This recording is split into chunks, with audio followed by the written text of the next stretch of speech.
কেউ কথা রাখেনি। লেখক সুনীল গঙ্গোপাধ্যায়। কেউ কথা রাখেনি। 33 বছর কাটল, কেউ কথা রাখেনি।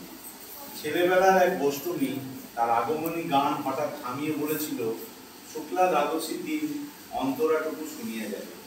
তারপর কত চন্দ্রভোগ অমাবস্যা চলে গেল, কিন্তু সেই বষ্টমী আর এলো না।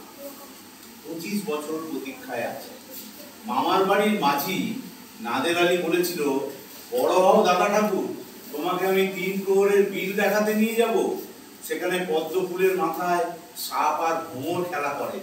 নাদের আলী, আমি আর কত বড় হব? আমার মাথা এই বাড়ির ছাদ খুঁড়ে আকাশ স্পর্শ করলে তারপর তুমি আমায় 3 প্রহরের বিল দেখাবে? একটাও রয়েল গুলি কিনতে পারিনি কখনো। লাঠি লজেন্স দেখিয়ে দেখিয়ে চুষেছে লস্কর বাড়ির ছেলেরা। ভিখারির মতো চৌধুরীদের গেটে দাঁড়িয়ে দেখেছি ভেতরে রাস উৎসব। অবিরল রঙের ধারার মধ্যে সুবর্ণ কঙ্কন করা বর্ষা রমণীরা কত রকম আমোদে হেসেছে। আমার দিকে তারা ফিরেও তাকায়নি। বাবা আমার কাঁধের কাঁধ ছুঁয়ে বলেছিল, দেখিস আমরাও একদিন। বাবা এখন অন্ধ, আমাদের দেখা হয়নি কিছুই। সেই রয়েল গুলি, সেই লাঠি লজেন্স, সেই রাস উৎসব আমায় কেউ ফিরিয়ে দেবে না।